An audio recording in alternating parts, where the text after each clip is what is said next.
आप सब मेरे ऑनलाइन बहन भाइयों को एक बार फिर से जय मसीह की। परमेश्वर के अनुग्रह, दया और कृपा से फिर से उसने जीवित रखा और मिलने का मौका दिया, उसका धन्यवाद।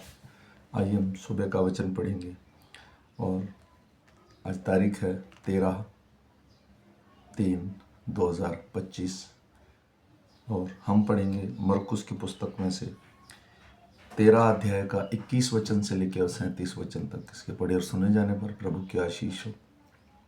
जो मेरा बहन भाई मुझे 365 दिन यानी 1 साल फॉलो करेगा वो पूरी की पूरी बाइबल कंप्लीट कर लेगा। मैं कोई पास्टर नहीं हूँ, मैं आप जैसा एक विश्वासी हूँ। मेरी एक कोशिश है कि हर आदमी एक जीवन में एक बार पूरी बाइबल पढ़े। कुछ मेरे सब लोग पढ़ते हैं बाइबल, कुछ मेरे बहन भाई हैं जो काम पर जाते हैं, बिजी रहते हैं। कुछ मेरे भाई बहनों को पढ़ना नहीं आता। मैं चाहता हूँ कि बाइबल एक ऐसी पुस्तक है जिसके पढ़े और सुने जाने पर आशीष होती है, कि सब लोगों को बाइबल का ज्ञान होना चाहिए। जो मसीह लोग हैं, सचमुच में जो जानते हैं, जानना चाहते हैं कि परमेश्वर के ज्ञान को, प्रभु यीशु मसीह को, जो उससे प्रेम करते हैं, ये सब उनके लिए है। तो आइए हम ये आज सुबह का वचन पढ़ेंगे। 13 अध्याय मरकुस, 13 अध्याय 21 से लेकर और 37 वचन तक।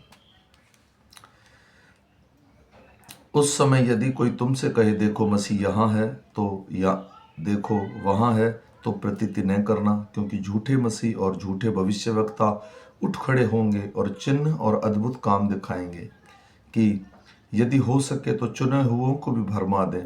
पर तुम चौकस रहो, देखो मैं तुमसे सब बातें पहले ही बता दी।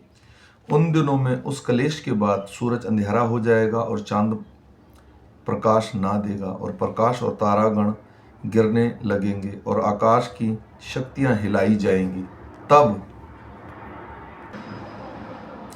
लोग मनुष्य के पुत्र को बड़ी सामर्थ और महिमा के साथ बादलों पर आता देखेंगे। उस समय वह अपने दूतों को भेजकर पृथ्वी के इस छोर से आकाश के उस छोर तक चारों दिशाओं से अपने चुने हुए लोगों को इकट्ठा करेगा।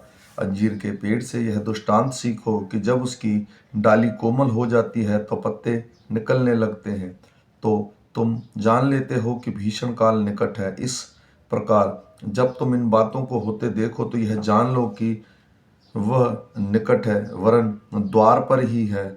मैं तुमसे सच सच कहता हूं कि जब तक ये सब बातें ना हो लेंगी तब तक ये लोग जाते ना रहेंगे। आकाश और पृथ्वी टल जाएगी, परंतु मेरी बातें कभी ना टलेंगी। उस दिन या उस घड़ी के विषय में कोई नहीं जानता, ना स्वर्ग के दूत, ना पुत्र, केवल पिता। देखो जागते और प्रार्थना करते रहो, क्योंकि तुम नहीं जानते कि वह समय कब आएगा। उस समय की सी दशा है जो परदेश जाते समय अपने घर छोड़ जाए और अपने दासों को अधिकार दे और हर एक को उसका काम बता दे और द्वारपाल के जागते रहने की आज्ञा दे। इसलिए जागते रहो, क्योंकि तुम नहीं जानते कि घर का स्वामी कब आएगा, सांझ को, आधी रात को, या मुर्गी के बांग देने के समय, या भोर को। ऐसा ना हो कि वह अचानक आकर तुम्हें सोते पाए। और मैं जो तुमसे कहता हूँ वही सबसे कहता हूँ, जागते रहो। आमीन। मेरे भाई और बहनों, आज के वचन में परमेश्वर साफ साफ कहता है कि मनुष्य के पुत्र का आगमन, प्रभु यीशु मसीह का आगमन कब होगा, ना तो स्वर्गदूत जानते हैं, ना पुत्र। प्रभु यीशु मसीह अपने लिए भी बोलते हैं कि इस विषय में मुझे कोई जानकारी नहीं है। दूसरी चीज, अंजीर के पेड़ के विषय में बताया कि उसकी डालियां जैसे कोमल हो जाती है तो लोग कहते हैं देखो गर्मी का समय आ गया। तो जितने चिन्ह पीछे बताए गए हैं उनके द्वारा ही वो कहता है जान लो इनका होना आवश्यक है, क्योंकि ये सारी चीज़ें नहीं होंगी। ये चिन्ह है कि अंत का समय, अंत के समय चुने हुए भी भरमा दिए जाएंगे। मेरे भाई और बहनों, इस भ्रम में ना रहे कोई भी मेरा विश्वासी भाई बहन जो रह जाए, क्योंकि अगर प्रभु यीशु मसीह आएगा, जो सबसे ज़्यादा छाती पीटने वाले लोग होंगे वो मसीह लोग होंगे। क्योंकि अन्य जाति लोग तो कह भी सकते हैं कि हमको उसके विषय में जानकारी नहीं थी, लेकिन मसीह लोग जानकर भी अगर रह जाएंगे तो वो समय बड़ा कठिन होगा। ये विश्वास करने वालों के लिए है।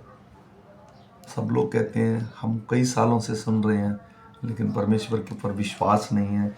इसलिए प्रभु यीशु ने यही आज्ञा दी है कि जागते रहो, सचेत रहो, प्रार्थना में लगे रहो, और जब प्रभु का आगमन होगा तो हम सब उठा लिए जाएं, हम सब लोग वहाँ मिलें। सबको जय मसीह की। फिर मिलेंगे शाम के वचन के साथ।